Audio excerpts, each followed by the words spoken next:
Hey, what's up, everybody? All right, yeah, I have got a ton of messages. Why is there no videos? Why is there no new videos? Why this? Why that? Well, I am swamped with work and I gotta make money. So I just haven't had any time to sit and edit videos or even make videos. Actually, I have been making a few videos, but the nothing huge. And a lot of people ask about Skynyrd right here, and I haven't made a video on Skynyrd in a long time. The last one you've seen in the YouTube channel is the last time this car has seen a camera on it, besides pictures. Actually, so I'll just, as a quickie little video here, I'll just kind of give you some updates of what has been done to Skynyrd here. First, it has been named Skynyrd. The Leonard had another name for it, but on a live video that I was doing with the car in the background and talking about it, I can't remember who, but someone said that car should be named Skynyrd because it's Leonard's car, so Leonard Skynyrd. I think Leonard wanted some kind of like deathy, evil name for it, and he had something, but it just it didn't fit it as well as Skynyrd did. So behold Skynyrd again, old video. Or actually, not an old video, just haven't done a video on it in a long time. All right. So, plus I think Leonard would like to see this video too, because I hardly send him pictures of his own car.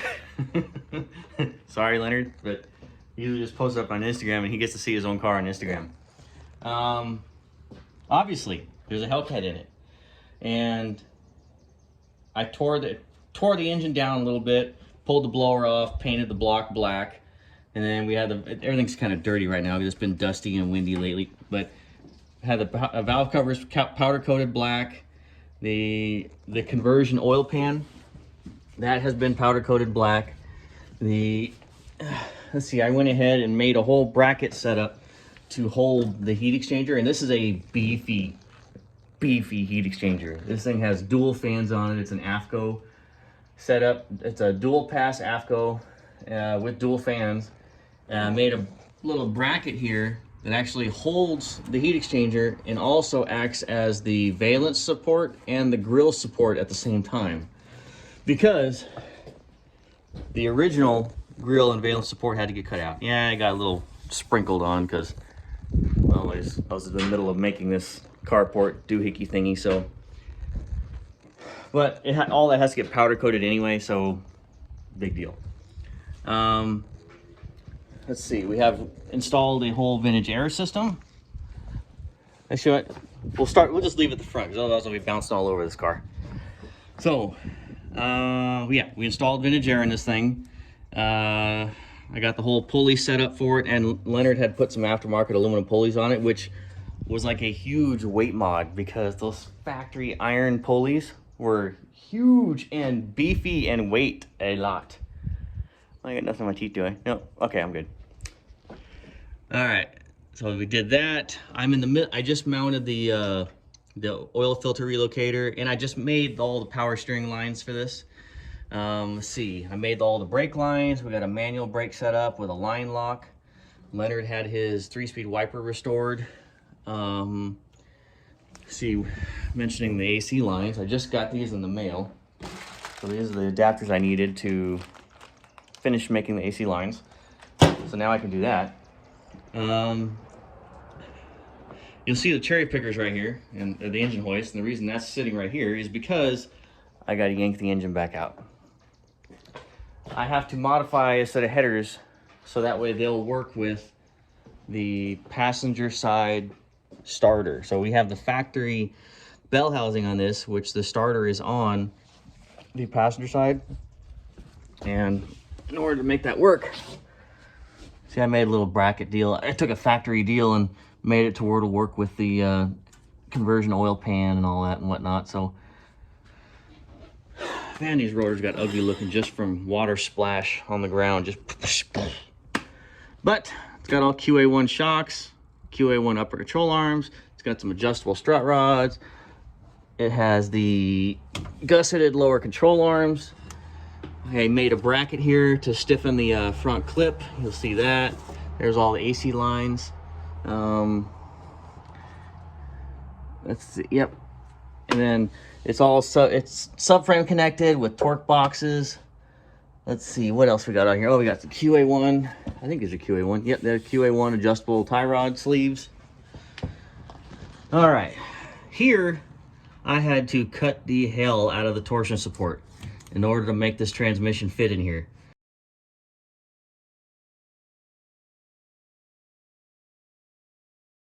This, you'll see there's two bolt holes, which there was two bolt holes originally, but this bolt hole used to be about here.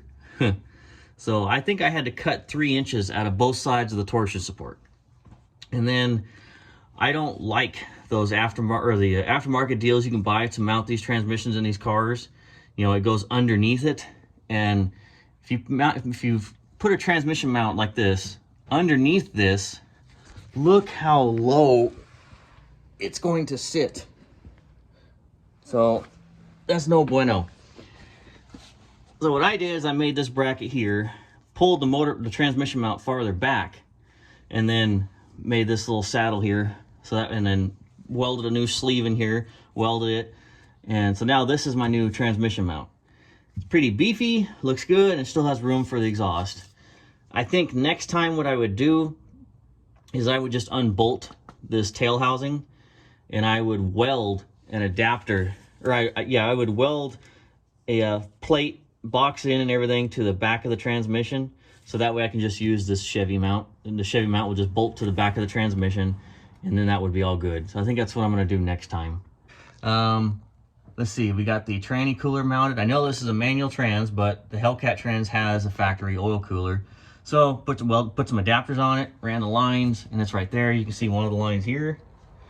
All right, so I just welded some fuel logs to the torsion support, so that way I can run my fuel lines through the torsion support instead of just drilling a hole and running the hose through it with a grommet. I think this looks better. Plus, it's easier to make the fuel lines when you divide it up.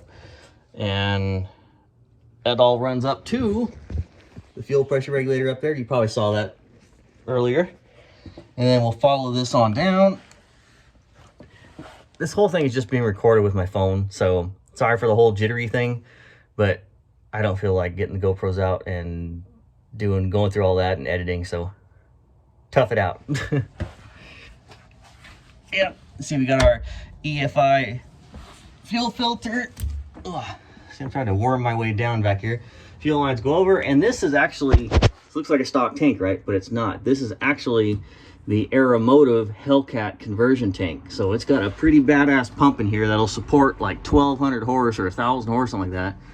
You can see the fittings going to the what looks like a factory fuel sending unit, but nope, it's all badassness. Yep, Leonard's car is 4-link conversion, Skynyrd anyway.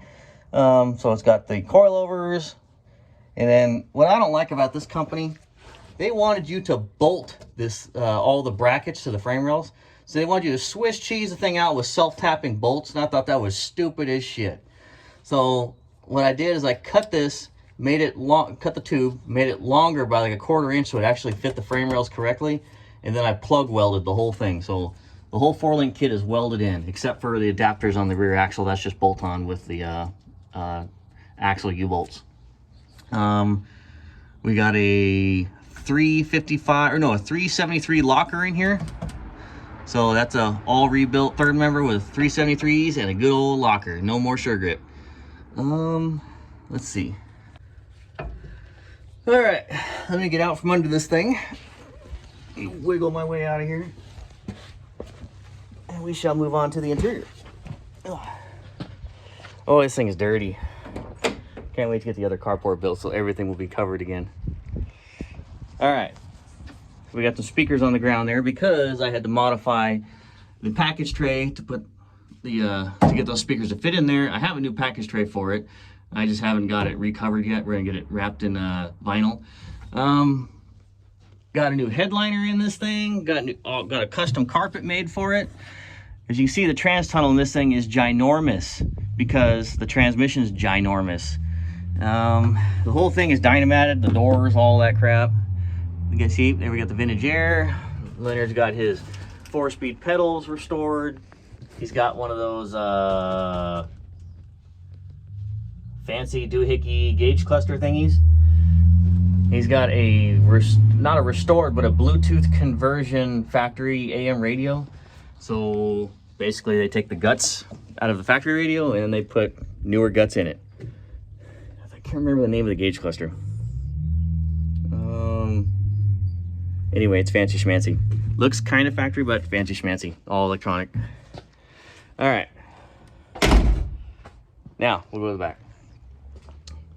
All right, I just finished getting the tank back in and got the fuel filler tubes back in, which I need to reclamp the clamps down again. So that's all good now. I need to start running the lines to the electrical for the, actually I already ran lines under the carpet for the fuel pump, or not under the carpet, but on the sides of the rocker, there's a little channel there you can run all your wiring through. That's already run. So we got Freiberger and Finnegan's signature on the trunk lid, because they were just here not too long ago. All right. What else? There's actually a lot of details on this thing that I just kind of forgot about. Actually, yeah, there you go. There's the fuel pressure regulator. But yeah, it does have a new grill coming for this thing, because this is one of those first reproduction grills, and they're just super flimsy. Like, they're just flexible. They didn't use the right ABS plastic, so Leonard complained about it, and the company's actually was cool enough to, they're going to send him a correct one, or one of the updated ones. So that's pretty cool. I got to make some aluminum bumper brackets for the front. We've already got the fiberglass bumpers for the front and the rear trimmed or cut down so they tuck up to the body, so those are already fitted. I already made rear bumper brackets. Let's see, what else can we talk about? Patina, still sitting here. I've actually got some videos on this car that I've done, because I've installed a whole wheelwood pedal assembly. Patina has a whole vintage air system in it now. I just haven't had time to edit those videos, or there we go. That's all plumbed, wired, functional. Patina's also got a line lock. Ooh, that's what the little red lights for. See, what I like about the wheelwood pedal assembly is this is my brake bias. So if I want to go to the autocross track, ooh, we just add some rear brake into that sucker. If I want to go to the drag strip, or if I just want to do some big gnarly burnouts, we just go ahead and add some brake to the front. So circle track stuff, road race stuff, now street car stuff. Let's see, I just made this whole, I don't know if I have a video, I think I have a video on this or not, but this whole AC vent right here, I made by hand. So because I wanted to put this fuel pressure gauge inside of it, because this is an EFI car, and I didn't want an extra gauge like on top of the dash or under the dash, or just, I don't know, I just didn't want to cluster the dash up with more gauges. So I figured, well, I'll just hide it in the AC vent, and the one that doesn't matter too much. So, we have a kitty on top of the car. Yeah, I just heard a kitty jump on the car. Hi, Gigi. What are you up to today? All right. So, ooh, that seatbelt went right up my ass. All right. So yeah, there's a whole bunch of work I've done to this car. I just haven't done any videos on it. I'm kind of waiting for more parts and progress to get done on this thing before I make a video or post it, so that way it's longer. Because, let's see. I'll go ahead and pop the hood and show you what's not underneath it. All right. See, there's my whole wheelwood pedal assembly. Pretty spiffy, and if you notice, there's 3 master cylinders now, because Patina is getting a 5-speed. No more crappy non-overdrive transmissions. I gotta have some 5 speeds or 6 speeds, so that way I have some good shit and get gears and then cruise the highway. So, I just installed a Borgeson steering box. So Patina now got a Borgeson steering box. There's the line lock. There's the line lock all plumbed and wired up. Oh, it's getting all dirty. Now, if you notice, see, there's the vintage air plate that's on the firewall. And then when I welded the plate to the firewall for the master cylinder setup, you know, I decided, well, I'm just going to reshoot the firewall so that way it looks all pretty and spiffy. All right, what we got? Got some junk here. This is actually 70 charger. This is off of Mike's Generally. I gotta fix that. Here, 68 440. You guys all know this car. What do you think, Sam? Get that Frisbee. So the General is getting worked on right now too. The suspension in the General is so clapped out, it was kind of dangerous to drive. You didn't know if it was going to dart to the right or dart to the left when you were driving. Even just going down a straight line. You hit a cigarette in the street, it went to the right or left. Just didn't know. Smurf. Yeah, actually I did some work to Smurf. It's got a lot of good upgrades on it. And it's in a video, I just haven't, or it's on, a lot of these videos are still on the SD cards. I just haven't done anything with them yet. So that car has had a new Borges steering box installed. It had a new stereo system installed because I drove the thing to zip tie drags. We put 1.6 roller rockers on it. I think that's it so far. I do still have the tunnel ram for it. We're gonna put a set of trick flow heads on it. We're gonna put an aluminum radiator on it, aluminum water pump. We're gonna take probably I would say easy 100 pounds off the nose. Actually, I've already taken quite a bit of weight off the nose of the car, but we're gonna take more weight off the nose of the car. Oh, I got some really spiffy wheels and tires for the thing. Oh yeah, some 10-inch Daisy mags for the back. I got some 8s for the front. They look good. I had them powder coated, so they got that old like bronze spokes, and then I had some of the oh crap, brain fart. Oh yeah, Formula Superstock lettering. I had those made for it, so those are all adhesed to it. And we've got the Murder Wagon. So actually, yeah, the license plate says Murder Wagon. The reason it's called Murder Wagon is that car was formerly owned by a serial killer. The car came from a police auction. Kind of hit it. It's cool, not cool, but the car does have some history. And the Red Wagon. There. So that one is getting toy-boed. That's got a 62 millimeter precision ball bearing turbo going in that sucker. So it's not going to make like buku horsepower, like 1,000 plus. It's only going to make, we're only going to set it to like maybe 600, 650 because it is just it's a stock bottom end 400. And we got some aluminum heads we're going to put on it. Actually, they're right here. These are the heads that came off of Murder Wagon. And these are just your 440 source heads. What I had done is we ported them out, not huge. I just cleaned up a lot of the crappy fat. Ooh, we got some crap on the screen there. Maybe we can see better. More Bester? Looks like it. All right. So I just kind of got rid of the rough casting and got rid of the sharp edges and rounded the corners and just mostly on the low side. The high side I didn't really touch too much. The low side was what was really crappy. So clean that up. And so yeah, Red Wagon's getting some rust repair. Oh yeah, I'm pointing at the right car now. So Red Wagon's getting some rust repairs. It's getting toy-boed. I actually got the stuff right here. I got a whole box of stainless piping I gotta make, the flanges, all that stuff. I took it off the bench because I had to use the bench earlier today, so it's sitting on the ground. But I need to get on that. And we have some really nice trick flow heads. Actually, they're right here. So here's a tip for you guys. Big engines, makes horsepowers, and they overheat on the street, right? Of course, they little dinky Mopar radiators in them. Well, here's a tip for you guys.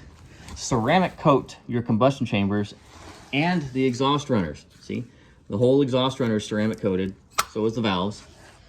And what that does is it creates a barrier that keeps the combustion heat from transferring to the cylinder head, which then transfers to the cooling system. It works really well. I did it on my race car stuff and it drops the temperatures drastically. So all my street cars, race cars, whatever, I do that to every single one to help with cooling. Especially on the street, you want to be sitting in traffic. It's 115 degrees here in the summertime. Sitting in traffic, you just don't want to watch the temperature get go. And you're going, oh fuck, oh fuck, oh fuck, oh fuck, no, and so yeah, not gonna do that. Ooh, actually I forgot, yeah. How could I forget this? Look at all this sexiness right here. Friend of mine, Brick at Dan's Driveline, built me this axle. this is what's going in Smurf. So when I get the overdrive transmission in a Smurf, I have this badass axle with Moser, actually rear end housing, with Moser axles. That's gonna go in that because Smurf's gonna be making bunches more powers and it's gonna be overdrive. Hi, Sam. What are you doing, Sam? Sam, do you wanna? All right. Let's see. So yeah, this is all just kind of like behind the scenes stuff. I know I haven't recorded a whole lot, so this gets a video out there. All right, well, I need to commence to yanking the engine and tranny out of Smurf, or not Smurf. I get my cars mixed up. There you go, this car. So I'm going to commence to taking the engine and tranny out of Skynyrd, so I can modify the headers, make them fit the starter, and then I have to, I'm going to mount the water pump for the blower under the front pulley of the engine, so I need to have the engine off the K-frame to do that. And then I'll put the adapters on for the AC fitting. So anyway, bunches of work, and I'm just gonna slam it out and get it done and probably not record it. So I'll take pictures maybe. All right, well, I will see you guys later. Bye. All right, I just realized I forgot to tell you about the 426 that's going in the General. Here is the cylinder heads for it. These are your L-Rock E-Streets that I had hogged out, ported, and then took them down and also did the same thing. Oh, valves are gonna fall out of it. Let's see if we can flip it over. All right, there we go. Yeah, so went ahead and ported these suckers. Also had them ceramic coated, exhaust chambers, exhaust runners, and valves. Here's the other cylinder head. Here's the valve springs and all the shims. I had my friend Gary in Wyoming. He went ahead and set up the valves, or he did the valve job, and he did the set the springs and all that stuff for me. So I just got those back, tore it apart. So they're all labeled of where they went on the cylinders. So that's all good. Actually, here's the oil pan for the engine. I had this engine all assembled, and then I dropped a cylinder head on one of on the deck of the block, and I kind of put a gouge in one of the cylinders on the deck. So the only thing to do is just rip it all apart and take it down to the machine shop and get it redecked. So that's where the 426 is at right now. It's getting redecked. All the pistons, the crank, all that stuff's right here. It's all brand new stuff. I even had the factory 426 pistons. Actually, those are right there. I had the factory 426 pistons ceramic coated too, just on the top, so that way it drops my oil temps down. Because everything I'm doing is trying to make the cars run cooler in the heat. Plus, there's the theory where if you coat the combustion chambers and you coat the pistons, then the exhaust the expanding gas from the combustion doesn't get cooled as much from the cylinder head and the piston, so it's a bigger bang. So, don't know how true that is. In theory, it sounds correct. Oh, here's the tunnel ram for Smurf. That's gonna look so cool. All right. And then the General, I forgot to actually walk over to the car and show you. All right, so on our way to the General. Yeah, Sam. Actually, some of what's going on with the General right here, we got new QA1 upper control arms. We got longer AAR pitman arm in either arm, so that way I get faster steering. So that way I'm not having to just the car around the drift track real quick. Let's see, we got new bumper, or new lower control arm bumpers. We have new tie rods. We have new Pro Forged steel or aluminum tie rod sleeves. That's more better. And we have Willwood disc brakes for it, just not here yet. Come on, Gigi. Let's go check it out. Actually, he wants to go watch. Come on, Gigi. Jump up. No? Usually he's like just wanting to jump up on me. All right. See you later. Well, going over to the General.